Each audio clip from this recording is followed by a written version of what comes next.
Nkonki has the professional capacity to deliver on your external and internal audit assurance requirements. Visit Nkonki.com for more.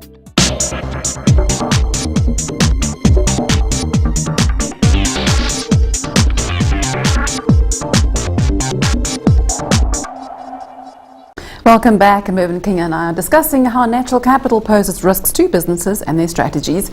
Our guests are scientist Dr. Bob Skills and sustainability expert Karen Ayton. Rising population and urbanization has been spoken about by the UN as a major problem, also a major opportunity for businesses and societies. What is the scenario in South Africa, Bob? I mean, we're at the most fascinating time in global history. For the first time in at least 10,000 years, the global population isn't in fact growing exponentially anymore. It's turning the corner. It has done so most places in the world. It is doing so in South Africa. So the big news item in South Africa is in fact the shift in the population, the demographic shift on many axes, age, education, all sorts of things. But the key one is the move into urban areas out of rural areas. And this is also inexorable, and I see more solutions in that than I see problems. It relieves pressure on our natural resources. It also makes it much easier to provide services to people efficiently. How does it relieve pressure when in Gauteng we have a fresh water problem? Yes, but if the people who were consuming the water in Gauteng were instead living in those rural areas and trying to eke out a suboptimal living there with grazing and inappropriate agriculture, we wouldn't have the water in Gauteng anyway. What opportunities are there for businesses, Karen, going into this whole new green economy? Leah, I think there are many opportunities. So, for example, if one takes the urbanization scenario, in cities such as Johannesburg or Cape Town or Durban, we will be facing more and more extreme weather events, when sort of particularly heavy rainfall. We could be doing a lot more in terms of rainwater capture.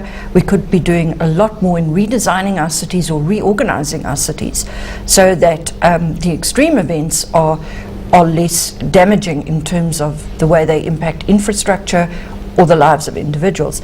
That does create business opportunities. So whether it's installing rainwater tanks or redesigning the water capture systems, but also in other senses. So I think that one of the things we'll see as cities get bigger is a greater need to densify. So the old-fashioned lifestyle that we associated with life in South Africa, single-story house, quite a large piece of property, more and more is going to be under pressure, and that does provide sort of construction opportunities and redesign opportunities. One just does have to think differently. Mervyn, business opportunities? Well, absolutely, and also one has to think longer term. My own experience as chairman of Waverley Blankets, you might remember that company. I'm going back about 22, 23 years ago. I'm afraid I don't remember that. When we started realizing, Bob, about people moving from rural to urban areas, and as they did so, the market demand for tribal blankets, for example, started dropping. And as people moved, it was a very interesting market study, as people moved into urban areas, they rather bought a duvet than a blanket, because both husband and wife work. And it's easier to make the bed with a duvet than a sheet and a blanket. And so the demand for the blanket market dropped, and we did a voluntary winding up and retrenched 3,700 people and almost killed Harrismith, for example, where we had a big factory. So one has to look at urbanization. It does impact on businesses, but it could be negative, and it can create opportunities.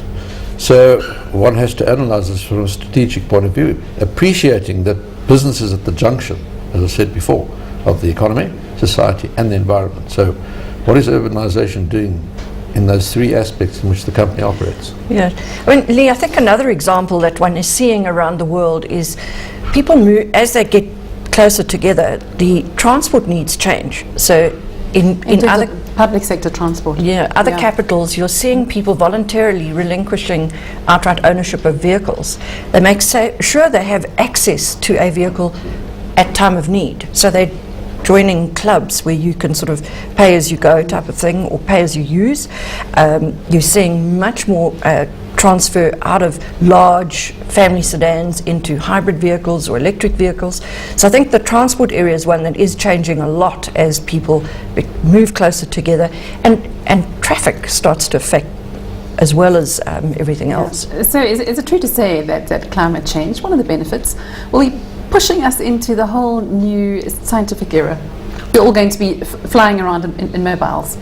Well, flying around in mobiles, I'm trying to imagine how that would work, but I think that it is a spur for innovation, and when we look at the challenges that are facing it, it's not that there aren't technical solutions. What there are is often barriers to doing what is obviously has to be done in the long term because there's short-term inertia.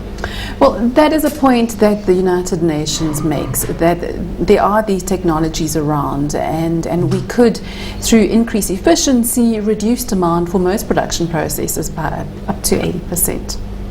Why are we not doing it, our two business people? Well, it's a question of development. We have started the era of digital manufacturing, and I was privileged in New York to see the advance of 3D printing, just as an example. And I saw with my own eyes the photographing of a man, and take the chip up and put in the 3D printer, and then layers of plastic, and within 5 minutes there's the model of the man. How to create a perfect man. Exactly, exactly. So I mean, it was extraordinary, and you may know, and the viewers may know, but I didn't know, that parts of motor cars and parts of aircraft today are done by 3D printers. I mean, so it's quite extraordinary. We have started the area of digital manufacturing.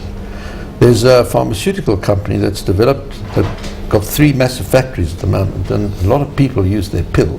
I don't use the word tablet because people get confused. Use their pill, but are developing a digital manufacturing unit which is the size of a Mini Cooper motor car. But now comes the frightening part.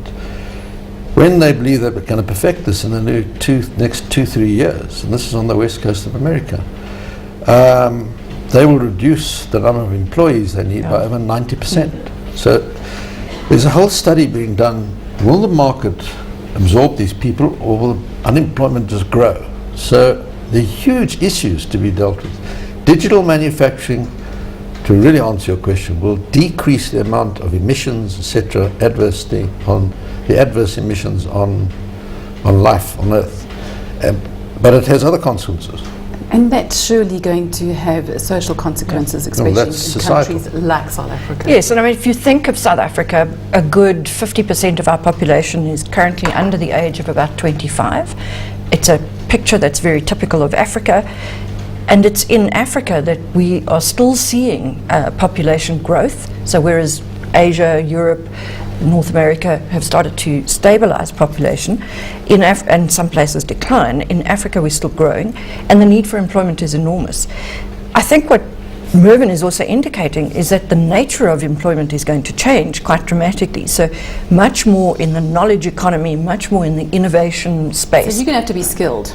You're going to have to be skilled. So the challenge for us in Africa is really going to be around getting the education piece right, and getting people educated for a future economy, not for the current economy. Yeah.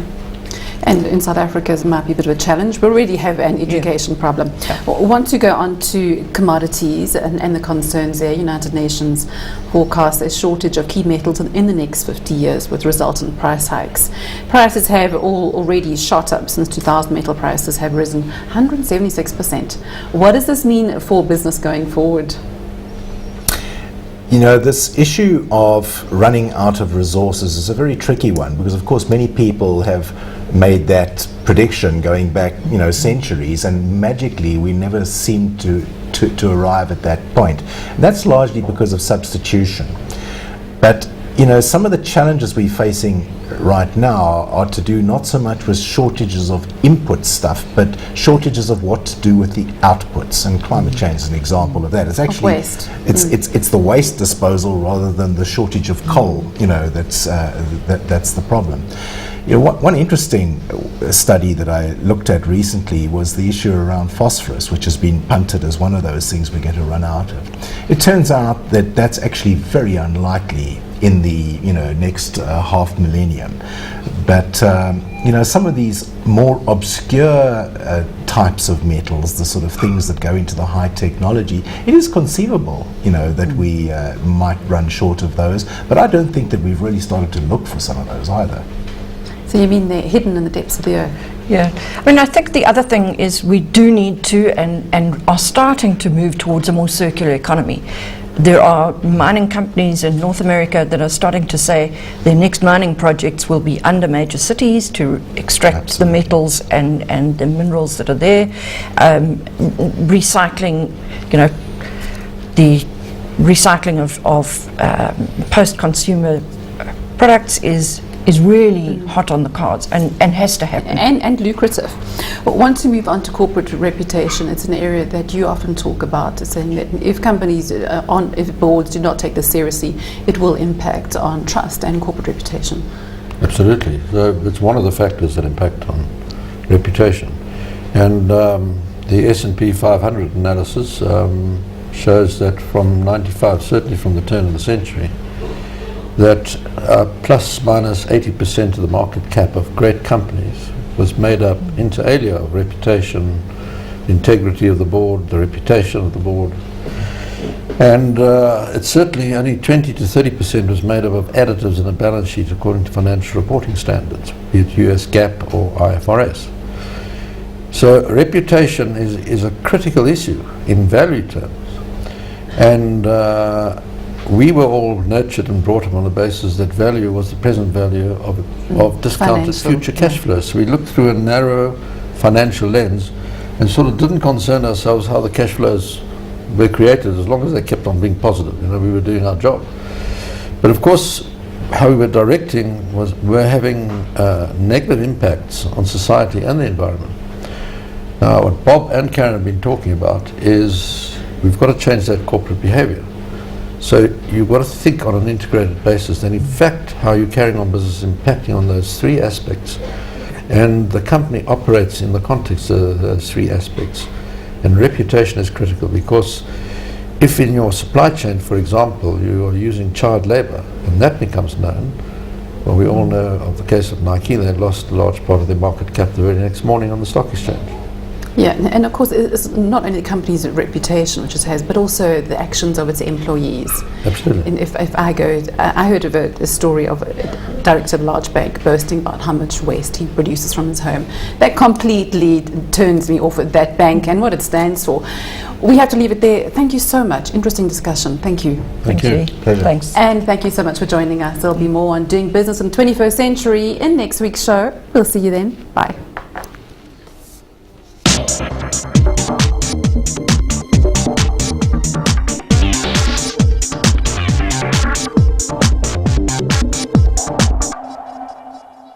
Now is the time for change. Doing business in the 21st century was proudly brought to you by Nkonki, the external and internal audit assurance providers. Log on to Nkonki.com